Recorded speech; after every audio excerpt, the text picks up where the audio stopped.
নমস্কার, সংবাদ পড়ছি অনামিকা কর্মকার। আজকের বিশেষ খবর হলো ফ্রান্স সফরে ভারত ফ্রান্সের মধ্যে কৌশলগত অংশীদারিত্বের গভীরতা ও উদ্ভাবনের গুরুত্ব তুলে ধরেন প্রধানমন্ত্রী। রাজ্যে একটি আয়ুর্বেদিক কলেজ ও হাসপাতালের আবেদন গ্রহণ কেন্দ্রীয় আয়ুষ মন্ত্রকের। রাজ্যেও আনুষ্ঠানিক সূচনা হল প্রধানমন্ত্রী বিকশিত ভারত রোজগার যোজনার।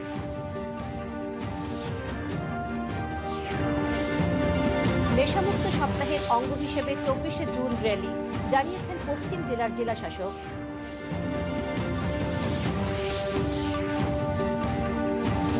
অমৃত ভারত স্টেশন প্রকল্পে নবরূপে সেজে উঠেছে আগরতলা রেল স্টেশন।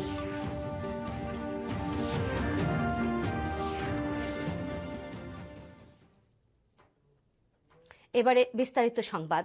প্রধানমন্ত্রী নরেন্দ্র মোদীর প্যারিস সফরে ভারত ফ্রান্স কৌশলগত অংশীদারিত্বের গভীরতা এবং বিশ্ব প্রযুক্তি ও উদ্ভাবন ক্ষেত্রে ভারতের ক্রমবর্ধমান গুরুত্বকে আরও স্পষ্টভাবে তুলে ধরেছেন। সফরকালে তিনি শীর্ষ শিল্পপতি ও প্রযুক্তি উদ্যোক্তাদের সঙ্গে বৈঠক করেন। এছাড়া ভিভাটেক 2026 সম্মেলনে অংশ নেন এবং প্রবাসী ভারতীয়দের সঙ্গে মত বিনিময় করেন। এই সফরে উদ্ভাবন, কৃত্রিম বুদ্ধিমত্তা, টেকসই উন্নয়ন এবং ভবিষ্যৎমুখী সহযোগিতার ক্ষেত্রে ভারত ফ্রান্স সম্পর্ককে আরও শক্তিশালী করার উপর গুরুত্ব আরোপ করা হয়। একই সঙ্গে বৈশ্বিক উদ্ভাবন ও প্রযুক্তি ক্ষেত্রে ভারতের নেতৃত্বপূর্ণ ভূমিকারও প্রতিফলন ঘটেছে এই সফরে।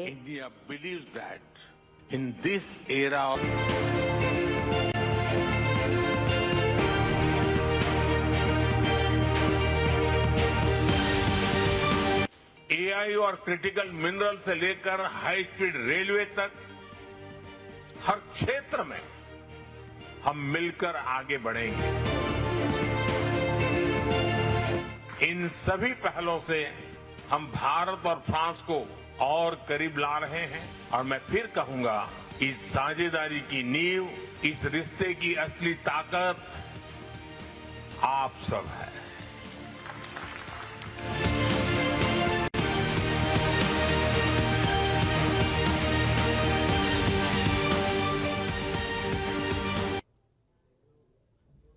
রাজ্যে 60 শয্যা বিশিষ্ট একটি সরকারি আয়ুর্বেদিক মেডিকেল কলেজ এবং হাসপাতাল স্থাপনের জন্য রাজ্য সরকারের পক্ষ থেকে কেন্দ্রীয় আয়ুষ মন্ত্রকের কাছে আবেদন করা হয়েছিল। এই আবেদনে সাড়া দিয়েছে কেন্দ্রীয় আয়ুষ মন্ত্রক। আজ সামাজিক মাধ্যমে এই কথা জানিয়েছেন মুখ্যমন্ত্রী ডাক্তার মানিক সাহা। তিনি জানান, 2026-27 শিক্ষাবর্ষের জন্য এই আবেদন করা হয়েছিল। অবশেষে আবেদনে সাড়া দেওয়ায় তিনি প্রধানমন্ত্রীকে ধন্যবাদ জানান। সেই সাথে প্রধানমন্ত্রীর এই দূরদর্শী নেতৃত্ব রাজ্যের স্বাস্থ্য পরিষেবা এবং চিকিৎসা শিক্ষাকে আরও মজবুত করবে বলেও আশা প্রকাশ করেন। এখানে উল্লেখ্য, এই আয়ুর্বেদিক মেডিকেল কলেজ ও হাসপাতালটি হবে গোমতী জেলার উদয়পুরে। কৃষির উন্নতি ছাড়া দেশের সার্বিক উন্নয়ন সম্ভব নয়। তাই তো প্রধানমন্ত্রী নরেন্দ্র মোদীর নেতৃত্বাধীন কেন্দ্রীয় সরকার সবচেয়ে বেশি গুরুত্ব দিচ্ছে গ্রাম, গরিব ও কৃষকদের। আজ সিপাহীজলা জেলার বিশালগড়ের কৃষ্ণকিশোর নগরে জেলাভিত্তিক ক্ষেত বাঁচাও অভিযান ও প্রাকৃতিক চাষের উপর একদিবসীয় কৃষক কর্মশালার উদ্বোধন করে একথা বলেন কৃষিমন্ত্রী রতনলাল নাথ।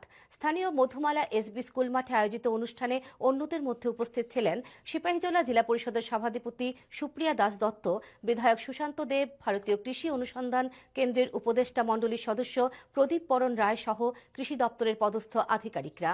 মন্ত্রী রতনলাল নাথ বলেন, 2047 সালের মধ্যে শ্রেষ্ঠ ভারত গড়ার লক্ষ্যে সবকা সাথ সবকা বিকাশের নীতি নিয়ে দেশকে এগিয়ে নিয়ে যাচ্ছেন প্রধানমন্ত্রী। সবকা সাথ সবকা বিকাশ, সবকা বিশ্বাস, সবকা প্রয়াস। এটা অর্থ কি দাঁড়াইল? সবাইকে সাথে নিয়ে, সবার জন্য, সবার উন্নয়ন। সবকে উন্নয়ন যে হয়েছে বিশ্বাস করতে হবে। সবকা প্রয়াস, সবাই চেষ্টা করতে হবে। আমি একা পারুম না, মোদিজি আমি একা পারতাম না, সুশান্ত দেব একা পারতো না, এই যে যারা বসে আছে কেউ একা পারতো না। সবাইকে নিয়ে করতে হবে। ক্ষেত বাঁচাও অভিযান এটা আবার দিতে হবে। ক্ষেতটা কিটা বাঁচাইতে হবে, ক্ষেত বাঁচাও অভিযান আমাদের স্লোগান মাটি বাঁচান, কৃষি বাঁচান, কৃষক বাঁচান।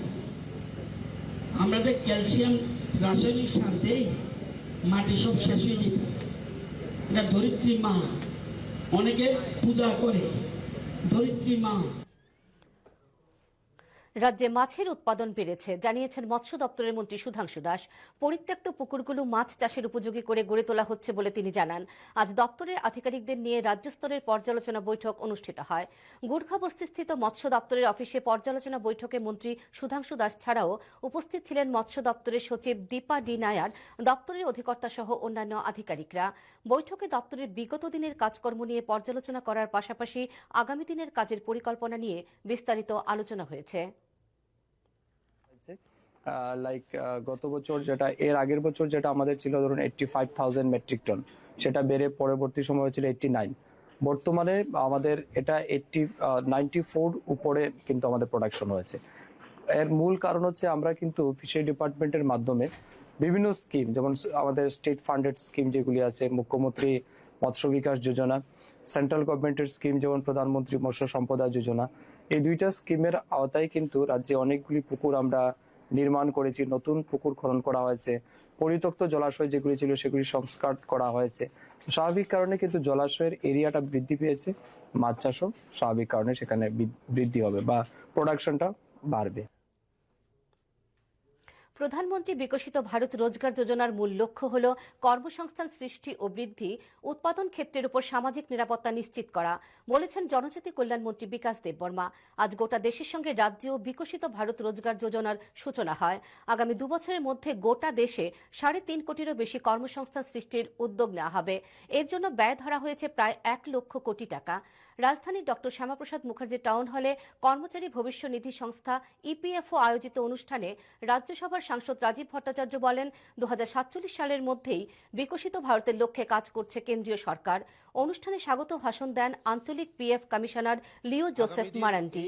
নওজওয়ানদের ভালো ভবিষ্যৎ কামনা করি এবং তারা দেশের সম্পদ হবে। আমাদের মোদিজির লক্ষ্য আমাদের নওজওয়ানদেরকে রোজগার দেওয়া, তার জন্যই আজকে লঞ্চ করছেন উনি। এবং যারা আজকে অফার এবং অ্যাপয়েন্টমেন্ট পাবেন তারা ভবিষ্যৎ সুন্দর কামনা করি। এই যে বিকশিত ভারত আমরা কথা বলছি এবং 2047 পর্যন্ত মানে আমরা যে ভারতবর্ষকে দেখার সুযোগ আমরা অনেকেরই হয়তো থাকবে, অনেকের হয়তো থাকবে না, কিন্তু যে আমাদের যে লক্ষ্যমাত্রা যে ভারতও আবার জগত সবাই শ্রেষ্ঠ আসন লবে, সেই লক্ষ্যমাত্রাকে সামনে রেখে আমাদের দেশের প্রধানমন্ত্রী নিরন্তর প্রয়াস করে চলছে। নেশামুক্ত সপ্তাহ উপলক্ষে আগামী 24 জুন রাজধানী আগরতলা সহ রাজ্যের বিভিন্ন প্রান্তে অনুষ্ঠিত হবে সচেতনতামূলক র্যালি। আজ বিকেলে এক সাংবাদিক সম্মেলনে এ খবর জানিয়েছেন পশ্চিম ত্রিপুরা জেলার শাসক ডাক্তার বিশাল কুমার। তিনি জানান, আন্তর্জাতিক মাদকদ্রব্য অপব্যবহার ও পাচার বিরোধী দিবস উপলক্ষে 17 জুন থেকে 26 জুন পর্যন্ত রাজ্যেও পালিত হচ্ছে নেশামুক্ত সপ্তাহ। নেশামুক্ত ভারত অভিযান, বিকশিত ভারত কি পেহচান, এই থিমের ভিত্তিতে এবারে নেশামুক্ত সপ্তাহ পালন করা হচ্ছে বলে জানান তিনি। সাংবাদিক সম্মেলনে সিএমও ডাক্তার শঙ্কর চক্রবর্তী সহ অন্য আধিকারিকরা উপস্থিত ছিলেন। सप्ताह का जो थीम है वो है नशा मुक्त भारत अभियान, विकसित भारत की पहचान। ये प्रोग्राम 17 जून को उमाकांता एकेडमी स्कूल में शुरू हुआ है और ये 17 जून से लेकर 26 जून तक चलेगा। इस दौरान स्कूलों और कॉलेजेस में एवं जितने भी हमारे अस्पताल हैं उन सभी अस्पतालों में काउंसलिंग सेशन और अवेयरनेस आयोजन किया जाएगा। साथ ही साथ सभी विलेज और एएमसी और म्युनिसिपल काउंसिल्स या के नगर पंचायत के वार्ड लेवल्स पे ये कैंपेन किया जाएगा, जिसमें पीआरआई बॉडीज, गवर्नमेंट फंक्शनरीज और सभी स्टेक होल्डर्स जैसे एनजीओ जो इससे रिलेटेड हैं उनमें इनको शामिल किया जाएगा। অমৃত ভারত স্টেশন প্রকল্পের আওতায় নবরূপে সেজে উঠেছে আগরতলা রেল স্টেশন। ব্যাপক সংস্কার ও আধুনিকীকরণের মাধ্যমে স্টেশনটিকে অত্যাধুনিক সুবিধা সম্পন্ন কেন্দ্র হিসেবে গড়ে তোলা হচ্ছে। রাজ্য সফরকালে আজ এই প্রকল্পের কাজ সরেজমিনে খতিয়ে দেখেন উত্তর পূর্ব সীমান্ত রেলওয়ের জেনারেল ম্যানেজার চেতন কুমার শ্রীবাস্তব। এছাড়া যাত্রী স্বাচ্ছন্দ্যে আগরতলা রেল স্টেশনে লিফটেরও উদ্বোধন করেন তিনি। পরে সাংবাদিকদের সাথে কথা বলতে গিয়ে তিনি জানান, বর্তমান স্টেশন ভবনের পাশে 3 তলা বিশিষ্ট নতুন ভবনে থাকবে বাণিজ্যিক পরিষেবা পরিসর, ক্যাফেটেরিয়া, রেস্তোরাঁ, বিশ্রামাগার, স্বল্প খরচে স্লিপিং পড, উন্নত পার্কিং ব্যবস্থা এবং সুপরিকল্পিত যাত্রী চলাচল এলাকা। প্রথম পর্যায়ে অমৃত ভারত স্টেশন প্রকল্পে আগরতলার জন্য 48 কোটি টাকা মঞ্জুর করা হয়েছে বলেও জানান তিনি। এছাড়া চলতি বছরের অক্টোবরের মধ্যে অমৃত ভারত স্টেশন প্রকল্পের অধীনে সংস্কারাধীন উদয়পুর ও কুয়ারঘাট রেল স্টেশনের উদ্বোধন করা হবে বলে আশা প্রকাশ করেন তিনি। So another building is coming. This present station building will remain, but we will get one more building that is a 3-storied building. Right now, if you see that this station building is also skewed as far as the platform is concerned. It is on one end of the platform. Now that building will come at the center of the platform as normally in all these stations. So that is one thing, and that building which is coming a huge, there will be lots of commercial space, at all including ground floor, first floor and second floor. There will be commercial space for restaurants, cafeteria. Right now we have only 3 platforms here in the station. So when the trains will increase because doubling hoga, and then freight traffic towards Nishinpur, Bangladesh will go up. So number of trains, passenger trains will also increase. So these 3 platforms will be insufficient to handle those number of trains. So we are also exploring 2-3 options we have seen today, how to create more platforms. So within the existing we can create 2 more platforms, that is what. And if we have to go little far away, at other end, 3 platforms something, or maybe that Joginder Nagar is also another option where the city is already developed. খুব শীঘ্রই আগরতলা থেকে শুরু হতে চলেছে MEMU train পরিষেবা। Agartala rail স্টেশনে আজ এক সাংবাদিক সম্মেলনে এই ঘোষণা দিয়েছেন উত্তর পূর্ব সীমান্ত রেলওয়ের জেনারেল ম্যানেজার চেতন কুমার শ্রীবাস্তব। তিনি জানান, প্রথম পর্যায়ে আগরতলা থেকে করিমগঞ্জের মধ্যে বৈদ্যুতিক এই মেমু ট্রেন পরিষেবা চালু করা হবে। পরবর্তী সময়ে তা সাবরুম পর্যন্ত সম্প্রসারণ করা হবে। ইতিমধ্যে মেমু ট্রেনের ট্রায়াল রানও হয়ে গেছে বলে জানিয়েছেন স্টেশন কর্তৃপক্ষ। চেতন কুমার শ্রীবাস্তব বলেন, ভারতীয় রেলের আধুনিক প্রযুক্তি নির্ভর এই মেমু ট্রেন যাত্রীদের জন্য আরও আরামদায়ক হবে এবং প্রচলিত ট্রেনের তুলনায় যাত্রী বহন ক্ষমতাও বেশি বলে জানান তিনি। তিনি আরও জানান, উত্তর পূর্ব সীমান্ত রেলওয়ের অধীনে আগরতলা করিমগঞ্জ রুটেই প্রথম চালু হচ্ছে মেমু ট্রেন।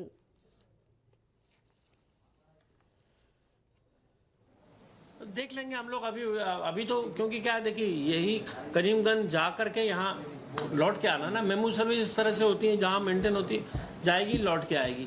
तो यहाँ से 7 बजे वो ट्रेन निकलती है, 2 बजे के आसपास वहाँ पहुँचेगी, 2:10 पे वहाँ से छूटेगी, 11 बजे यहाँ आएगी। तो वो यदि वहाँ तक लंबे खींचेंगे उसको तो फिर प्रॉब्लम है। तो हमारे पास सब्सिक्वेंट, मैंने जैसे आपको बोला, subsequently also MEMU is just a beginning. अभी जो भी पैसेंजर ट्रेन है will be replace by MEMU. तो मेमू के जैसे जैसे रेक्स आएंगे वैसे वैसे वो सारी ट्रेनें रिप्लेस होंगी।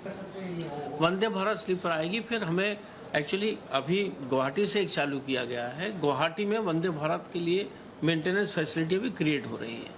तो जैसे वहाँ क्रिएट होगी, टाइम लगेगा, 1-2 साल, 1.5 साल तो लग जाएगा, तब हम बढ़ा पाएंगे। अभी हम एकदम से गुवाहाटी से बढ़ा रहे, तो देन 1 साल के बाद में वंदे भारत स्लीपर हम गुवाहाटी से अगरतला चला पाएंगे। ত্রিপুরায় চলমান রেল প্রকল্পগুলির কাজ দ্রুত এগিয়ে চলছে বলে জানিয়েছেন উত্তর পূর্ব সীমান্ত রেলওয়ের জেনারেল ম্যানেজার চেতন কুমার শ্রীবাস্তব। আগরতলা রেল স্টেশনে আজ এক সাংবাদিক সম্মেলনে তিনি জানান, রেলওয়ে পূর্ত দপ্তর ও ইন্ডিয়ান ওয়েলের সমন্বয়ে শেকেরকোট এলাকায় চলমান রেল উন্নয়নমূলক কাজ আগামী আগস্টের শেষ নাগাদ সম্পন্ন হওয়ার সম্ভাবনা রয়েছে। শেকেরকোটের এই প্রকল্পটির কাজ শেষ হলে ত্রিপুরায় 30 দিনের জ্বালানি মজুত রাখার সক্ষমতা তৈরি হবে। এছাড়া উত্তর পূর্ব সীমান্ত রেলওয়ের অধীনে থাকা সব আইসিএফ কোচকে আধুনিক ও নিরাপদ এলএইচবি কোচে রূপান্তরের লক্ষ্যমাত্রা নেওয়া হয়েছে বলে জানান তিনি। সাংবাদিক সম্মেলনে ডিআরএম সমীর লোহানিও উপস্থিত ছিলেন। वहाँ रेलवे का काम बहुत फास्ट प्रोग्रेस पे है। आईओसी का प्लांट कमिश्निंग काम चल रहा है, रेलवे का ट्रैक लेइंग काम चल रहा है और स्टेट पीडब्ल्यूडी नए ब्रिज की रोड बना रहा है। ये सारे काम somewhere in the month of and of अगस्त हमारे कंप्लीट हो जाएंगे। सिमिलरली आईओसी प्लांट को भी जो पेट्रोलियम मिनिस्ट्री से सर्टिफिकेशन मिलना है, उनको भी certification by end of August हम अज्यूम कर रहे हैं कि मिल जाएगा। इसलिए नया ब्रिज बन रहा है, बहुत अच्छा ब्रिज बन तो रहा है। ये तो आप लोग जान ही रहे हैं, ये भी एक गेम चेंजर होगा त्रिपुरा स्टेट के लिए। तो अभी मोइनार बंड से जो इतना HSD वाले आ रहा है, पेट्रोलियम प्रोडक्ट्स आ रहे हैं, डिफिकल्टी है। सो डायरेक्टली आपको निश्चिंतपुर तक इट हैज स्टोरेज, मतलब 30 दिन का स्टोरेज रहता है। तो बीच में अगर ट्रेन बंद हुआ, रोड ट्रांसपोर्ट बंद हुआ, तो ऑयल सप्लाई में यहाँ स्टेट में डिसरप्शन नहीं है। 30 डेज का स्टोरेज सिकरकोट में इन्होंने कर रखा है। গবাদি পশুর রোগ প্রতিরোধে আরো উন্নত ভ্যাকসিন প্রদান নিয়ে আজ রাজধানীর প্রজ্ঞা ভবনে এক সেমিনারের আয়োজন করা হয়। প্রাণী সম্পদ বিকাশ দপ্তরের উদ্যোগে আয়োজিত এই সেমিনারের উদ্বোধন করেন দপ্তরের সচিব দীপা ডি নায়ার। উপস্থিত ছিলেন দপ্তরের অধিকর্তা ডক্টর NK চঞ্চল, IIL এর senior vice president doctor NSN ভার্গব, ডক্টর ভাস্কর গাঙ্গুলি প্রমুখ। মূলত গবাদি পশুর IBR প্রতিরোধে ভ্যাকসিন প্রদানের লক্ষ্যেই এই সেমিনার। সচিব দীপা ডি নায়ার বলেন, এই ধরনের রোগ প্রতিরোধে ভ্যাকসিন হল মূল হাতিয়ার। আবহাওয়া পরিবর্তনের সাথে সাথে গবাদি পশুর রোগের ধরনও পাল্টে যাচ্ছে, তাই ভ্যাকসিন খুবই প্রয়োজনীয়। মাঠে ময়দানে যে সমস্ত পশু চিকিৎসকরা কাজ করেন তাদেরকে আরো বেশি সতর্ক হওয়ার কথা বলেন তিনি। সেমিনারের দ্বিতীয় পর্যায়ে অর্থাৎ টেকনিক্যাল সেশনে বিশেষজ্ঞরা রোগ প্রতিরোধে ভ্যাকসিন প্রদান নিয়ে তাদের মতামত তুলে ধরেন। To take precautions, we are doing several vaccines like FMD vaccination. We are doing other vaccinations also. We are doing, but we are now having a scientific deliberation here, discussing with the NDDB associate, that is the Indian Immunological Limited, about some of the new vaccines that they have developed, and having a scientific deliberation so that we will get some understanding about the vaccines. Whether it is required or not, we will decide after sero monitoring in the field. Kisan Samman Nidhi থেকে ফসল বীমা যোজনা, গোমতী জেলার কৃষকরা পাচ্ছেন সেই সব সুবিধা। চাষাবাদ যেমন হয়েছে সহজ, তেমনি হচ্ছে লাভ। দেখুন একটি প্রতিবেদন। প্রধানমন্ত্রী নরেন্দ্র মোদীর নেতৃত্বে গত এক দশকে কৃষিক্ষেত্রে চালু হওয়া একাধিক কেন্দ্রীয় প্রকল্প গোমতী জেলার কৃষকদের জীবন এবং জীবিকায় ইতিবাচক প্রভাব ফেলেছে। আর্থিক সহায়তা থেকে ফসল বীমা এবং সৌরশক্তি নির্ভর সেচ ব্যবস্থা সহ বিভিন্ন প্রকল্পের সুবিধা পেয়ে জেলার কৃষকরা আরও আত্মনির্ভর হয়ে উঠেছেন। প্রধানমন্ত্রী কিষাণ সম্মান নিধি, কিষাণ ক্রেডিট কার্ড, প্রধানমন্ত্রী ফসল বীমা যোজনা এবং PM কুসুম প্রকল্প বর্তমানে জেলার কৃষকদের মধ্যে বিশেষভাবে জনপ্রিয়। এসব প্রকল্পের মাধ্যমে কৃষকরা যেমন পাচ্ছেন সরাসরি আর্থিক সহায়তা, তেমনি স্বল্প সুদে ঋণ, প্রাকৃতিক দুর্যোগে ফসল ক্ষতির বীমা এবং আধুনিক সেচ ব্যবস্থার সুবিধা পাচ্ছেন গোমতী জেলার কৃষকরা। নরেন্দ্র মোদীর নেতৃত্বে ও প্রধানমন্ত্রীর নেতৃত্বে 12 বছরে জল কুসুম, সোলার প্যানেল পাইছি, কিষাণ সম্মান নীতি পাইছি, ওই ডিপ ইরিগেশন পাইছি। কিন্তু এখন আমাদেরকে যে সুবিধা দিছে এটা আমরা প্রধানমন্ত্রী নরেন্দ্র মোদী আসার পর আমরা বহুত ক্ষমতা হয়েছি। আমাদের আগে কৃষকের জলের টানা ছিল না, এখন প্রধানমন্ত্রী সূর্য জল আমাদের দিয়ে অনেক কৃষকের পূর্ণ হচ্ছে, অনেক সব কৃষক লাভবান হচ্ছে। সরকার দান নিচ্ছে আমাদের থেকে, কৃষকেরা ইন্স্যুরেন্স ফ্রি করে দিচ্ছে। গোমতী জেলার কৃষকরা জানাচ্ছেন সরকারি সহায়তার ফলে চাষাবাদের খরচ সামলানো এবং উৎপাদন বাড়ানো আগের তুলনায় অনেক সহজ হয়েছে। বিশেষ করে ক্ষুদ্র এবং প্রান্তিক কৃষকরা এসব প্রকল্পের মাধ্যমে সরাসরি উপকৃত হচ্ছেন। কৃষি ভাতা পাইছি, তারপরে PM কুসুম পাইছি, এরপরে যে ডিপ ইরিগেশন পাইছি, মানে বিভিন্ন যে স্প্রে মেশিন পাইছি। গোমতী জেলার সহকারী কৃষি উপ অধিকর্তা মিহির দাস জানান, কেন্দ্রীয় সরকারের বিভিন্ন কৃষি প্রকল্পের আওতায় জেলার বিপুল সংখ্যক কৃষক ইতিমধ্যেই যুক্ত হয়েছেন। আধুনিক কৃষি প্রযুক্তির প্রসার, উৎপাদন বৃদ্ধি এবং কৃষকদের আয় বৃদ্ধিতে এই প্রকল্পগুলো গুরুত্বপূর্ণ ভূমিকা পালন করছে।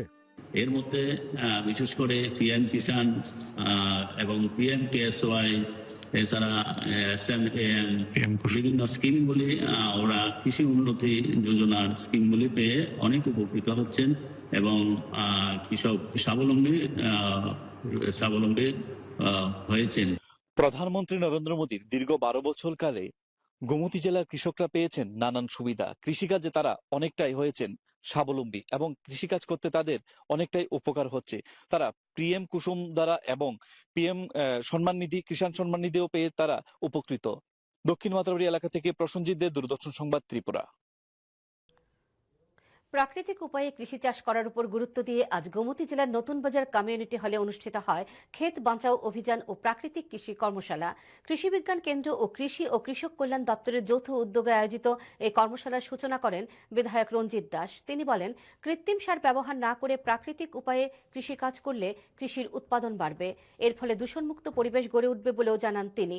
এই কর্মশালায় অন্যদের মধ্যে উপস্থিত ছিলেন জেলার কৃষি দপ্তরের উপ অধিকর্তা সুপ্রতিম চাকমা, কৃষি বিজ্ঞান কেন্দ্রের সিনিয়র বিজ্ঞানী ডক্টর রণধীর শর্মা ও ডক্টর বিনয় ত্রিপুরা, সমাজসেবী তাপস দাস সহ আরও অনেকে। উল্লেখ্য, প্রাকৃতিক সার ব্যবহারের উপর গুরুত্ব দিয়ে গোমতী জেলাকে পাইলট প্রজেক্ট হিসেবে বেছে নেওয়া হয়েছে। রোগী কল্যাণের জন্য 5 লক্ষ টাকার জন্য আয়ুষ্মান যে কার্ড রয়েছে, এটা আপনারা এখন হাতের কাছে পাচ্ছেন। টিএসআর এর 15 নম্বর ব্যাটালিয়নের উদ্যোগে আজ ঊনকোটি জেলার কুমারঘাটের সায়দাবাড়ি স্থিত ব্যাটালিয়নের সদর দপ্তরে এক রক্তদান শিবির অনুষ্ঠিত হয়। এর আনুষ্ঠানিক উদ্বোধন করেন রাজ্য পুলিশের আইজি কেরি মারাক। তিনি বলেন, জননিরাপত্তার পাশাপাশি মুমূর্ষু রোগীর প্রাণ বাঁচাতে এই ধরনের রক্তদান কর্মসূচির গুরুত্ব অপরিসীম।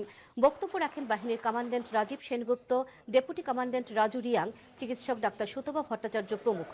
শিবিরে 5 জন মহিলা সহ 63 জন রক্তদান করেন।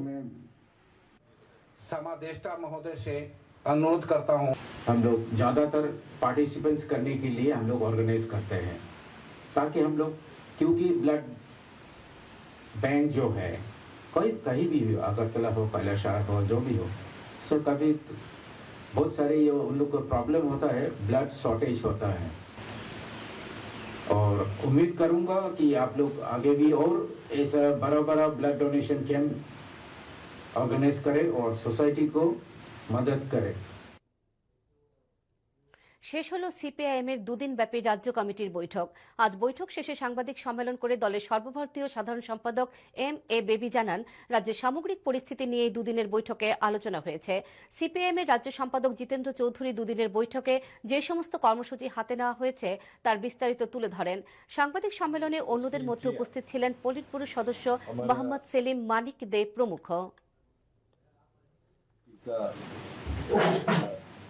राष्ट्र समिति में, स्टेट कमेटी में चर्चा हुआ। দ্বিতীয়ত হলো যে বিষয় আলোচনা করেছি আমরা, যে এসআইআর, আমি বিস্তারিত বলবো না, এই এসআইআর লক্ষ্য কি, মানে ইতিমধ্যে এটা জানা হয়ে গেছে। 10 তারিখে সেখানে আমাদের শ্রমিক ফ্রন্ট, শ্রমিক সংগঠনের উদ্যোগে কাজ, খাদ্যের দাবি ইত্যাদিতে আমরা আইন অমান্যতে আমরা যাব। স্বাস্থ্য দপ্তরের উদ্যোগে আজ থেকে ঊনকোটি জেলাতে শুরু হয়েছে স্টপ ডায়রিয়া ক্যাম্পেইন, চলবে আগামী 31 জুলাই পর্যন্ত। আজ দুপুরে কৈলাসহর সার্কিট হাউসের কনফারেন্স হলে এই কর্মসূচির আনুষ্ঠানিক উদ্বোধন করেন ঊনকোটি জেলা পরিষদের সভাধিপতি অমলেন্দু দাস। অনুষ্ঠানে বক্তব্য রাখেন কৈলাসহর পুর পরিষদের chairperson Chapala Rani Debroy, CMO doctor Shirshendu Chakma, nodal officer doctor Ayan Roy প্রমুখ। অনুষ্ঠানে 5 বছরের কম বয়সী কয়েকজন শিশুর হাতে ওআরএস এর প্যাকেট আনুষ্ঠানিকভাবে তুলে দেওয়া হয়।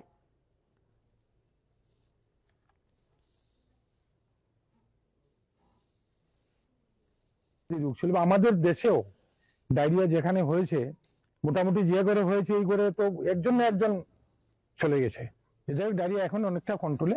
আবার শুধু ডায়রিয়া নয়, আমাদের স্বাস্থ্য দপ্তর বা আপনাদের কল্যাণে অনেকগুলো ছোট ছোট রোগ থেকে আমরা মুক্তির পথে বা মুক্তি পেয়েছি। সেটা সম্ভব একমাত্র সবের সম্মিলিত প্রয়াস, বিশেষ করে স্বাস্থ্য হেলথের সঙ্গে যারা যুক্ত আছেন আপনাদের প্রয়াসের মাধ্যমেই। ধর্মনগর মহকুমা প্রাকৃতিক বিপর্যয় মোকাবেলা বিভাগের উদ্যোগে আজ এক মহড়া অনুষ্ঠিত হয়। বন্যার মতো দুর্যোগকালীন সময়ে সাধারণ মানুষকে উদ্ধার এবং জনগণকে সচেতন করার লক্ষ্যে এই মহড়া। ধর্মনগর হাফলংছড়া টিইএইচএস স্কুল প্রাঙ্গণে আয়োজিত মহড়ায় ডিসিএম সুবর্ণ মোরা সিং জানান, মহড়া কর্মসূচির প্রধান লক্ষ্য হল বন্যার মতো জরুরি পরিস্থিতিতে সাধারণ মানুষকে উদ্ধার করা। এই মহড়া কর্মসূচিতে বিদ্যুৎ দপ্তর, অগ্নি নির্বাপক দপ্তর সহ মহকুমা প্রশাসনের কর্মীরা অংশগ্রহণ করেন।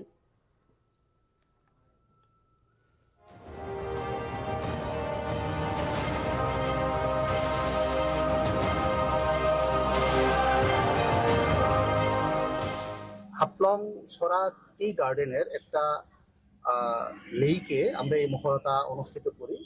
আমাদের স্টেজিং এরিয়া আমরা তৈরি করেছি হাফলং ছড়া দ্বাদশ মান স্কুলের মাঠে। এইখান থেকে আমরা 11:42 আমরা আমাদের এই প্রোগ্রামটা শুরু করি। তো আমরা প্রোগ্রামের বিভিন্ন অংশ অত্যন্ত সফলভাবে আজকে আমরা করতে পেরেছি। সমস্ত দপ্তরে অত্যন্ত মানে সফলভাবে এবং নিজেদের উদ্যোগে ওনারা এসেছেন এবং ওনাদের অর্পিত দায়িত্ব ওনারা পালন করেছেন। ত্রিপুরা থেকে আসামে গাঁজা পাচারের অভিযোগে সিজারুল এসকে নামে এক ব্যক্তিকে 10 বছরের সশ্রম কারাদণ্ডের নির্দেশ দিয়েছে উত্তর ত্রিপুরা জেলা ও দায়রা আদালতের বিশেষ এনডিপিএস আদালত। সেই সাথে 1 লক্ষ টাকা জরিমানাও করা হয়েছে। অনাদায়ে আরও 2 মাসের কারাদণ্ড। 2022 সালের 15 নভেম্বর চুরাইবাড়ি থানার নাকা পয়েন্টে তল্লাশির সময় একটি ট্রাক থেকে 84 বান্ডিল গাঁজা উদ্ধার হয়। এরপর এনডিপিএস আইনে মামলা রুজু করা হয়। অবশেষে আজ তার শুনানি হয়। মামলার অপর অভিযুক্ত ফুলসাদ এইচকে জামিনে মুক্ত হওয়ার পর থেকে পলাতক। তার বিরুদ্ধে গ্রেপ্তারি পরোয়ানা জারি করা হয়েছে, জানিয়েছেন সরকারি আইনজীবী পার্থ পাল।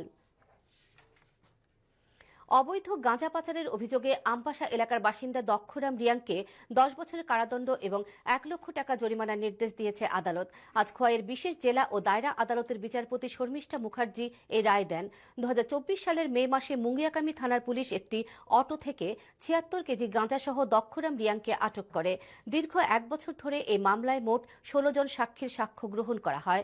সরকার পক্ষে এই মামলাটি পরিচালনা করেন আইনজীবী বিকাশ দেব। শেষ করার আগে বিশেষ বিশেষ খবর আরেকবার।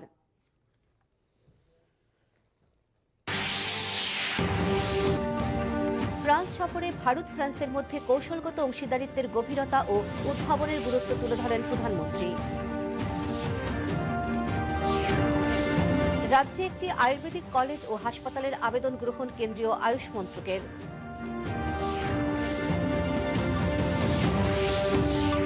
রাজ্যেও আনুষ্ঠানিক সূচনা হল প্রধানমন্ত্রী বিকশিত ভারত রোজগার যোজনার।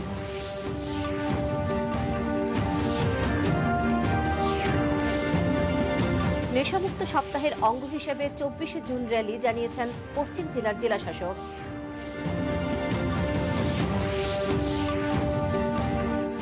অমৃত ভারত স্টেশন প্রকল্পের নবরূপে সেজে উঠেছে আগরতলা রেল স্টেশন।